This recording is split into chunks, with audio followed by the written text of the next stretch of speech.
Good morning class. How are you? I hope you all are doing good. Welcome to the English class. Beta, yesterday we had started a chapter that is travel plans from your unit number 2. Okay? बेटा उस chapter में मैंने आपको बताया था कि किस तरीके से पोएट जो है वो आपको ये बताना चाह रहा है कि उसके जो है ट्रेवल प्लान्स क्या थे। ठीक है बेटा, आई होप आपको चैप्टर अच्छे से समझ आ गया होगा। और मैंने आपको बोला था कि आपको 50 to 60 वर्ड्स में मुझे लिखकर बताना है कि आपके ट्रेवल प्लान्स क्या हैं। आई होप आपने वो भी कर लिया होगा। ठीक है बेटा, तो अब हम आगे चलते हैं। आगे हम क्या करेंगे, हमारी एक्सरसाइजेस जो हमारी बुक में दी गई है। बेटा ओपन पेज नंबर 24 पे है हमारी A3। ठीक है, हम A3 एक्सरसाइज करेंगे। A3 एक्सरसाइज में आपको क्या बोल रहा है, list all the places where the poet wishes to go. अब आपको पोएम में से देखकर ये बताना है कि पोएट कौन कौन सी जगह पर जाना चाह रहा था।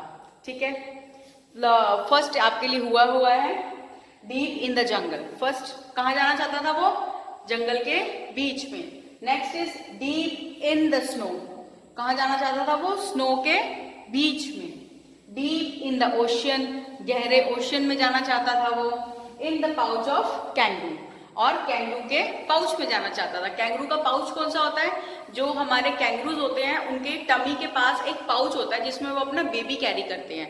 ठीक है, तो वो उस वाले पाउच के अंदर जाकर क्या है, पूरी एरिया को है वो देखना चाहता है। ओके, नेक्स्ट आइए बेटा, नेक्स्ट इज A4 हमारे में क्या बोल रहा है, read the extract and answer the question that follows. ठीक है, देखिए, and when I had seen all that I want to see, poet क्या बोल रहा है, और जब मैं ये सारी चीजें देख लूंगा, I hope I did know how to turn back into me. ठीक है, और वो ये बोल रहा है कि मुझे शायद पता हो कि मैं किस तरीके से अपने उसी रूप में वापस जा सकता हूं। तो आपका very first question is right 4 things that the speaker had seen. आपको क्या बताना है, आपको 4 चीजें बतानी है जो स्पीकर ने देखी थी। द फर्स्ट इज कैंगरू, उसने कैंगरू देखा। आइस क्यूब, क्या देखी, आइस क्यूब, ग्रास होपर के ऊपर वो जाना चाहता था, तो क्या था उसकी wish, grasshopper. Third is giraffe, giraffe के हेड पे वो टैप करना चाहता था। तो these are the 4 things the poet wants to see. Next is, what does the speaker mean by turn back into me? बेटा स्पीकर ये क्या बोलना चाह रहा था कि मैं अपने आप में वापस आना चाहता हूँ। It means he want to be the same as he was before. वो क्या चाहता था, उसका इस स्टेटमेंट को क्यों बोला उसने, क्योंकि सभी चीजें देखने के बाद वो क्या चाहता था कि वो अपने उसी रूप में वापस आ जाए जिस रूप में वो पहले था। नेक्स्ट देखिए, why do you think the speaker wants to turn back into himself. क्यों चाहता था वो, क्यों वापस जाना चाहता था, because he had seen all the things which he wanted to see, क्योंकि वो वह सभी चीजें देख चुका था जो वह देखना चाहता था। ओके बेटा, नाउ देखिए A4 का ही second, and I had learn to say thank you in kangaries. हाँ जी, अब उसने ये लाइन में क्या बोला कि मैंने क्या है, लर्न कर लिया कैंगरू के पाउच में घूम के कि भाई कैंगरूज को हम थैंक यू कैसे बोलते हैं। तो इसमें क्या था, what does the speaker mean by this statement. अब स्पीकर का क्या मतलब था, speaker wants to enjoy in the pouch of kangaroo. Speaker की क्या इच्छा थी कि वो कैंगरू के पाउच में बैठ के पूरा घूमे जब तक उसका दिल कर रहा है। For this he wants to say thanks to kangaroo. इसी चीज के लिए वो कैंगरू को क्या है, थैंक्स बोलना चाहता था। नेक्स्ट देखिए, what is meant by the word कैंगरीज।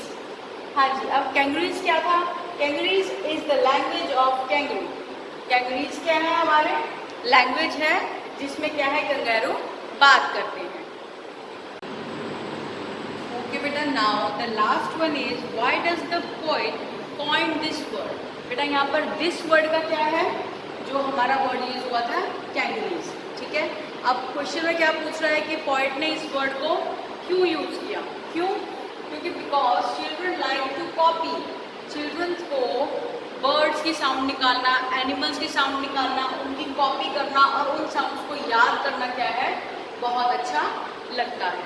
Okay बेटा, आपकी जो है A3 और A4 एक्सरसाइज जो है वो हमने सॉल्व कर ली। अब बात आती है हमारी A5 ऑन पेज नंबर 25। बेटा ये वही पैराग्राफ है जो मैंने आपको आपकी नोटबुक्स पे लिखने के लिए दिया था। आप उसी अपने ट्रेवल प्लान्स को यहाँ पे चाहे तो आप एज अ पैराग्राफ लिख सकते हैं, चाहे आप इसको एज अ पोएम लिख सकते हैं, that is up to you.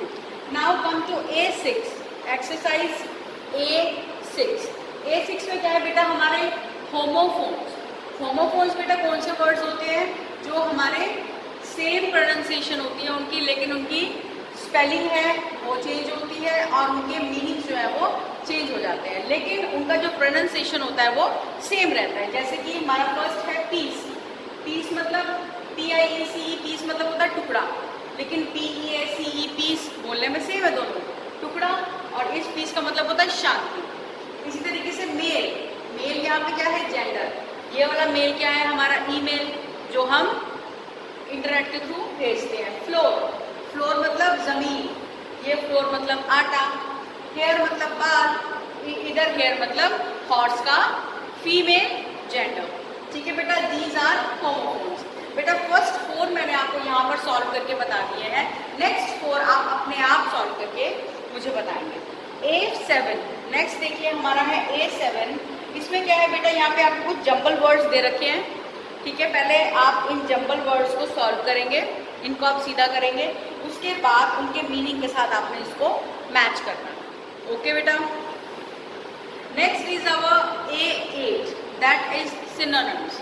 Synonyms क्या होते हैं, is a word which nearly the same meaning as the given word. Synonyms क्या होते हैं बेटा, एक आपको वर्ड दिया गया है, उसी का सेम मीनिंग आपको फाइंड आउट करके लिखना है। ठीक है, फॉर एग्जाम्पल रिच, रिच मतलब अमीर, और वेल्दी, वेल्दी का मतलब भी होता है रिच।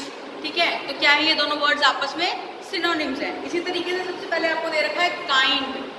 काइंड, काइंड कौन होता है, जिसका दिल बहुत सॉफ्ट होता है, जिसका दिल बहुत पिघला हुआ होता है, उसको हम क्या बोलेंगे, काइंड। तो काइंड का हम अगर सिनोनिम देखें तो क्या हो सकता है, सॉफ्ट हार्टेड, जिसका दिल बहुत सॉफ्ट है। नेक्स्ट इज टॉल, टॉल मतलब लंबा, टॉल का सिनोनिम क्या हो सकता है, लॉन्ग हो सकता है ना। नेक्स्ट इज ट्रेवल, ट्रेवल मतलब घूमना, घूमने को आप और क्या बोलते हो, टूर, टूर बोलते हो ना। तो क्या है हमारे ये सिनोनिम वर्ड्स।